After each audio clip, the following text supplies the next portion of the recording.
ରନ୍ଧନ ଗ୍ୟାସର ଅଭାବ ଓଡ଼ିଶାରେ ନାହିଁ। ସଫିସିଏଣ୍ଟ ରନ୍ଧନ ଗ୍ୟାସ ଅଛି, କୌଣସି ପ୍ୟାନିକ ହେବାର ଆବଶ୍ୟକତା ନାହିଁ।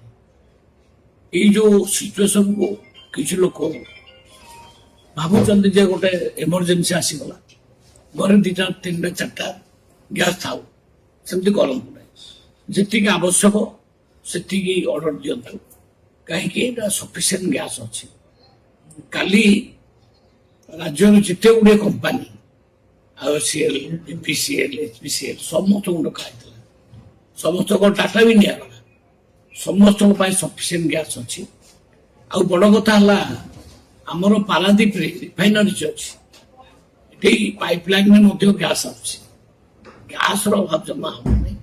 ତେଣୁ ଏଇ ଯୋଉ ଯୁଦ୍ଧ ମିଡିଲ ଇଷ୍ଟରେ ଯୋଉ ଯୁଦ୍ଧ ଲାଗିଛି ସେଇଟାର ପ୍ରଭାବ ଅବଶ୍ୟ ଲୋକମାନଙ୍କ ମନ ଉପରେ ପଡ଼ିଛି, କିନ୍ତୁ ତା ଦ୍ୱାରା ମାନେ ବେଶୀ ଗୁଡ଼େ ପାନିକ ହେଇକି ଆମେ ଗୁଡ଼ାଏ ଜିନିଷ ପତ୍ର ଘରେ ନେଇକି ଥୋଇବା ସେ ଆବଶ୍ୟକ ନାହିଁ।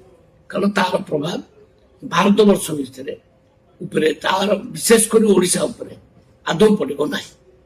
କାଲି ସେଇଟା ନିର୍ଦ୍ଦେଶ ମୁଁ ଦେଇଛି। ଆମେ କ୍ଲୋଜ୍ ୱାଚ୍ ରଖିଛୁ, ଯୋଉମାନେ ଗ୍ୟାସ ଥାଇକିରି ଗ୍ୟାସ ନାହିଁ କରୁଛନ୍ତି ତାଙ୍କ ଉପରେ ଆକ୍ସନ ନିଆଯିବ, ଯୋଉମାନେ କଳା ବଜାରୀ କରୁଛନ୍ତି ତାଙ୍କ ଉପରେ ରିଆକ୍ସନ ନିଆଯିବ। ଅଲରେଡି ଆମର ଅଫିସର୍ସ ମାନେ ଆଲର୍ଟ ଅଛନ୍ତି, କୌଣସି ବି କମ୍ପ୍ଲେନ୍ ଆସିବ ଆମେ ତୁରନ୍ତ ଆକ୍ସନ